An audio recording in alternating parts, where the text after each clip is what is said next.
Calcium మన బోన్కి బాడీకి ఎంత అవసరం మనందరికీ తెలుసు. ఈ రోజు పాల కంటే ఎక్కువ కాల్షియం అంటే టాప్ 5 ఫుడ్స్ ఏంటో తెలుసుకుందాం. నెంబర్ 1 నువ్వులు ఆర్ సెసమే సీడ్స్.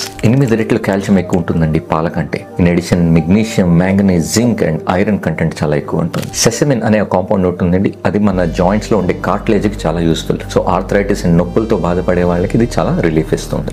నెంబర్ 2 రాగి. మనం తినే చపాతీ కన్నా 10 రెట్లు అండ్ రైస్ కంటే 33 రెట్లు ఎక్కువ కాల్షియం ఉండేది రాగి. In addition potassium and iron కూడా చాలా ఎక్కువగా ఉంటాయి. రాగి సంకటి మన స్టేపుల్ ఆంధ్ర డైట్ ఇక్కడి నుంచి తయారైంది. నెంబర్ 3 పప్పుల్లో కాల్షియం ఉంటుందని చెప్తాం, కానీ అన్నిటికంటే ఎక్కువ దేనిలో ఉంటుంది తెలుసా? ఉలవలు. దాన్ని హార్స్ గ్రామ్ అని కూడా అంటుంటారు. ఉలవచారు కూడా Andhra famous dish. Kidney stones కూడా తగ్గిపోతాయి అని చెప్తూ ఉంటారు. నెంబర్ 4 రాజ్గిరా అని విన్నారండి? దాన్ని తోటకూర గింజలు అంటాం. పాలకూరల్లో కాల్షియం ఉంటుంది, అన్నిటికంటే ఎక్కువ దీనిలో ఉంటాయి. వెజిటేరియన్ ఫుడ్ లో కంప్లీట్ ప్రోటీన్ అంటే 9 ఎసెన్షియల్ ఎమినో యాసిడ్స్ ఉన్న ఏకైక డైట్ ఇదొక్కటే. Number 5 curd, yoghurt.